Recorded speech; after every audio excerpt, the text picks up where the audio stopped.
आप जब आते हैं रीवा में तब जो पार्टी वर्कर हैं आपकी पार्टी के तो बड़ा प्रोएक्टिव दिखते हैं। ऐसा लगता है कि अब वो इनिशिएटिव स्टार्ट हो जाएगा और आगे जनता की लड़ाई या जो भी मुद्दे हैं वो सारी चीजें शुरू हो जाएंगी। लेकिन फिर एक लंबा गैप हो जाता है, नेक्स्ट जब आप आएंगे या फिर वो होंगे। ऐसा नहीं लगता कि एक रिफॉर्म की जरूरत है, लेकिन बार बार सिर्फ इंतजार होता है, चीजें रुक जाती हैं एक टाइम फ्रेम में आके। ऐसे में तो फिर अगला इलेक्शन कैसे टारगेट होगा, क्योंकि यहाँ का परफॉर्मेंस आपको भी पता है। जो आप बात कह रहे हैं बिल्कुल सही है, लेकिन आने वाले समय में न लंबा गैप रहेगा और जो उत्साह किसी दिन दिखाई देता है वो निरंतर बना रहे, इसका प्रयास है।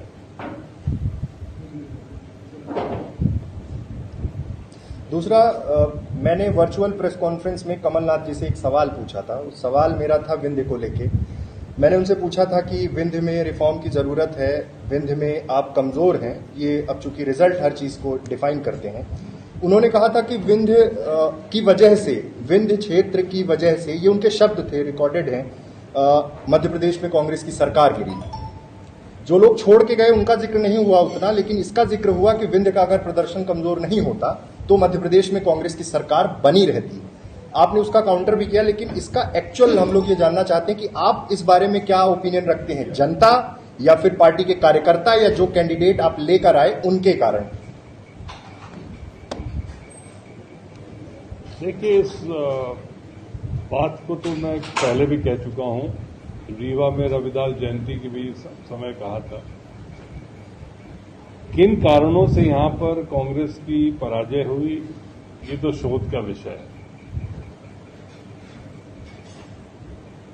आप ही लोग चुनाव के नतीजों के पहले खुद ही कहते थे कि बहुत अच्छा प्रदर्शन विंध्य से रहेगा, लेकिन रिजल्ट विपरीत हुए। अब क्या कारण था विपरीत होने का, ये तो जो हम लोग चुनाव लड़े थे अपना अपना विश्लेषण कर सकते हैं, और किया भी है। लेकिन सरकार तो हम लोग के हारने के बाद ही बनी। ये जरूर अवश्य है कि यदि 10-12 सीटें, वैसे हम लोग तो उस समय उम्मीद करते थे कि 18-20 सीटें हम लोग जीतेंगे 30 में से, यदि उतनी और संख्या होती तो अवश्य है कि इतनी बुरी हालत ना होती कि छोड़ने के बाद भी हम लोगों की संख्या। अब ये तो एक काल्पनिक चीज है, क्योंकि वो तो हो गया, जिनको जाना था वो छोड़ के चले गए, सरकार गिर गई, दुर्भाग्य रहा। पर गिरने में हम लोगों का विंध्य का हाथ नहीं था। विंध्य और स्थायी सरकार दे सकता था, ये अलग कहानी है, यदि हम लोगों की यहां से संख्या और जीतती। कांग्रेस पार्टी एक दौर था जब पूरे देश में स्थापित हो जाती, वर्तमान समय पर उसका ग्राफ क्रमशः नीचे जा रहा है। क्यों जले में नमक डाल रहे हो भाई? आपको क्या ऐसा लगता है कि राष्ट्रीय नेतृत्व तो आपका गड़बड़ करना है? उसके खाते में ये बात डाली जा सकती है कि उसके नेतृत्व में कांग्रेस पार्टी जो है तो लगातार पीछे चली जा रही है। देखिए, ऐसा है, यही नेतृत्व था जिसने कांग्रेस को सत्ता में पहुंचाया, और उसी नेतृत्व की वजह से उसके समय पर आज हम लोग इस हालत में हैं। समय का फेर होता है। लेकिन उन दिनों G23 टाइप से अलग से जो है तो ग्रुप नहीं बना है। देखिए, अलग अलग समय पर अलग अलग ग्रुप्स रहे हैं, ये शोध का विषय है। थोड़ा आप इसको थोड़ा और अध्ययन करिए। हरदम कांग्रेस पार्टी में विचारों को लेकर मतभेद रहे। इंदिरा जी के टाइम में भी हुआ, सोनिया जी के टाइम में भी हुआ, और अभी भी अपनी बात रखना कोई कांग्रेस पार्टी में बुरा नहीं है। आप उसको चाहे G23 कहें कि G5 कहें, अलग बात है। नहीं, हम लोग नहीं कह रहे हैं, तो जो सामने आ रहा है हम लोग वो बात कर रहे हैं, तो हम लोगों ने थोड़ी बनाया। नहीं, सामने बात भाई G23 ने क्या कहा? G23 ने सिर्फ एक चीज कही कि चुनाव हर स्तर पर होने चाहिए पार्टी के अंदर। इसमें क्या बुरी बात है? समय का तकाजा है, बदलाव की राजनीति है, और बदलाव में नए लोग, नई उपज आए, हम लोग अब पुराने हो गए और नए युवा लोग आए। ये जब तक चुनाव हर स्तर पर नहीं होगा, जिले का, प्रदेश का, केंद्र का, पार्टी के अंदर, तो ये परिस्थिति बनी रहेगी। इतना वक्त था। वर्तमान हालात ये हैं कि आपकी पार्टी से लगभग नौजवान पीढ़ी के वो लोग जिनको स्टार प्रचारक के रूप में देखा गया पहले, इवन यहाँ तक कि मुख्यमंत्री के रूप में भी घोषित रहे, उन्होंने पार्टी छोड़ दिया, अपनी सरकार गिरा दिया, फिर अभी जतिन प्रसाद निकल गए, सचिन पायलट भी लगभग तेरी में खड़े हुए। ये क्या है? ये किसके खाते में? ये प्रश्न मेरे ख्याल से आप दिल्ली जाएं तो ज्यादा अच्छा उत्तर दें। नहीं, आप भी यहाँ की मैं इसमें उत्तर दूं। मध्य प्रदेश में भले बीजेपी की गवर्नमेंट बनी, पर एक अनस्टेबिलिटी देखी जा रही है कि जो सिंधिया समर्थित विधायक है उनकी एक अलग प्रेशर पॉलिटिक्स, सिंधिया की प्रेशर पॉलिटिक्स, जो कोर एजेंडे हैं मध्य प्रदेश के वर्तमान में, चाहे पोस्ट कोविड की सिचुएशन हो, अनएम्प्लॉयमेंट हो, व्यापारियों की स्थिति हो, किसानों की स्थिति हो, बिजली की समस्या हो, इन सब चीजों को लेकर कांग्रेस एग्रेसिव होकर कब ग्राउंड पे आएगी? क्योंकि पिछली बार व्यापा में एक बड़ा इशू था, लेकिन इस बार अब सारी चीजें पता नहीं क्यों ठंडे बस्ते में जा रही हैं। तो ये इन चीजों को लेकर कब जमीन पे आएंगे? मेरे ख्याल से काफी विचार मंथन हो चुका है और इन्हीं मुद्दों पर ही आगे की राजनीति निर्धारित करेगी प्रदेश की राजनीति किस तरह जाएगी। ये ज्वलन समस्या है।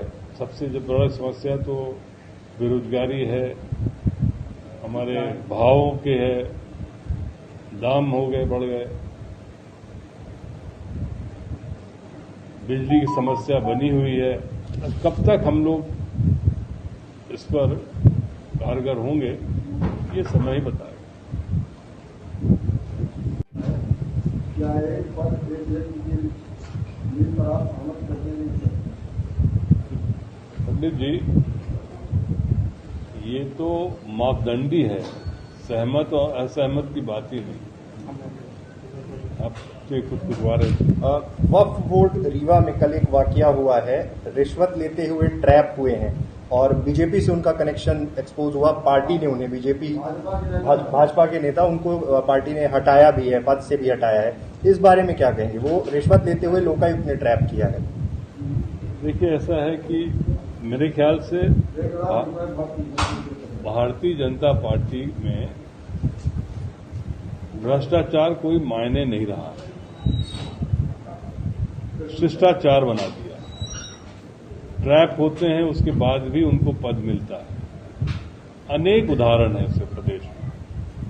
यहां रीवा में वक्फ बोर्ड में कोई पकड़ा गया, आप बिल्कुल सही कह रहे हैं, लेकिन जो कार्रवाई होनी चाहिए वो नहीं होती है इनके पार्टी में। याद हो, कुछ साल पहले भोपाल में एक आईटी सेल, भाजपा का आईटी सेल वाला पकड़ा गया था, वो जो पाकिस्तान के लिए फोन सिस्टम था, उसके बाद भी उसको पद मिल गया। वैसे लोग भी जो सम्मानित होंगे, उसका क्या होगा? आज की घटना है देवास में, 5 आदिवासी बच्चियां के कंकाल मिले हैं खेत में, और भारतीय जनता पार्टी के नेता ने और कुछ उनके साथियों ने उनके साथ बलात्कार किया और उसके बाद मारा। लेकिन कार्रवाई जिस तरह से होनी चाहिए कि तुरंत अरेस्ट हो जाए, कार्रवाई हो, वो मुझे नहीं लगता हो। उसके लिए क्या किया? दो कैबिनेट मंत्री के स्टेटमेंट आते हैं महंगाई को लेकर कि अगर पेट्रोल महंगा है तो आप साइकिल से चलिए। इंदर सिंह परमार कल कह रहे थे कि भूखे मरने की अगर नौबत है तो भूखे मरिए। ये मतलब ये क्यों, ये बौखलाहट है कि ये क्यों इस तरह के स्टेटमेंट्स आ रहे हैं? देखिए, एक चीज हमें समझना चाहिए कि भारतीय जनता पार्टी प्रजातंत्र में उस तरह का विश्वास अब नहीं करती। वो सोचते हैं कि हम कुछ भी कर सकते। उदाहरण है, क्योंकि सरकार फिर से बना ली, हारे हुए होने के बाद भी खरीद फरोख्त की बना ली, तो उनको लगता है कुछ भी। अभी पड़ोसी राज्य में क्या हुआ, 16 या 17 जिला पंचायत के लोगों ने फॉर्म तक नहीं भरा, भरने नहीं दिया गया, गायब करा दिया गया। क्या यही स्वस्थ राजनीति है? ये जो पूरे देश में इस तरह से भारतीय जनता पार्टी कर रही है, ये आम आदमी भी प्रभावित होगा आने वाले समय में।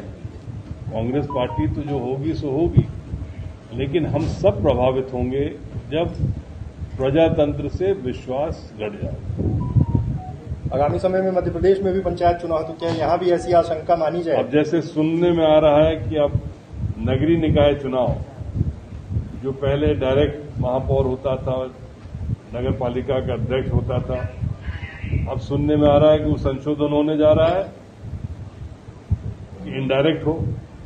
जैसे कमलनाथ जी ने कहा। हाँ, जैसे इनडायरेक्ट करने का मतलब क्या हुआ? यदि कमलनाथ जी ने करा था, तो इनने कहा हम वो वापस करेंगे, अब वे वापस ही करने वाले।